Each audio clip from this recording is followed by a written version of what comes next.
দেশনেত্রী বেগম খালেদা জিয়া মুক্তিমঞ্চ আনোয়ারা ও কর্ণফুলী উপজেলার যৌথ উদ্যোগে আনোয়ারা উপজেলার বিএনপির অস্থায়ী কার্যালয়ে চট্টগ্রাম দক্ষিণ জেলা বিএনপির সাধারণ সম্পাদক পদপ্রার্থী অ্যাডভোকেট এম লোকমান শাহর সমর্থনে মতবিনিময় সভা। নিজস্ব প্রতিবেদক এর ডেস্ক প্রতিবেদন। আনোয়ারা উপজেলার আহ্বায়ক মোহাম্মদ সাইফুল ইসলাম শাবলুর সভাপতিত্বে অনুষ্ঠিত হয়।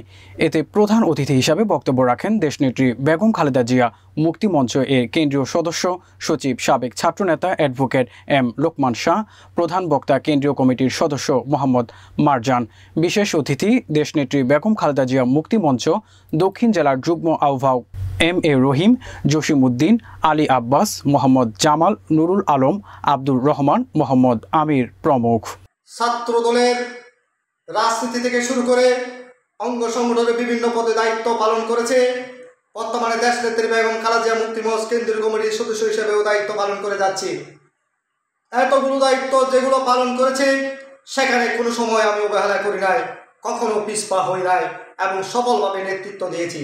এবং জনগণেরাই এখন আমাকে মনে করে আমি দক্ষিণ জেলার সাধারণ সম্পাদক প্রার্থী হলে তারা স্বস্তি পাবে এবং সংগঠনকে সুসংগঠিত করে আমি সাংগঠনিক কর্মকাণ্ড চালিয়ে যেতে পারবো।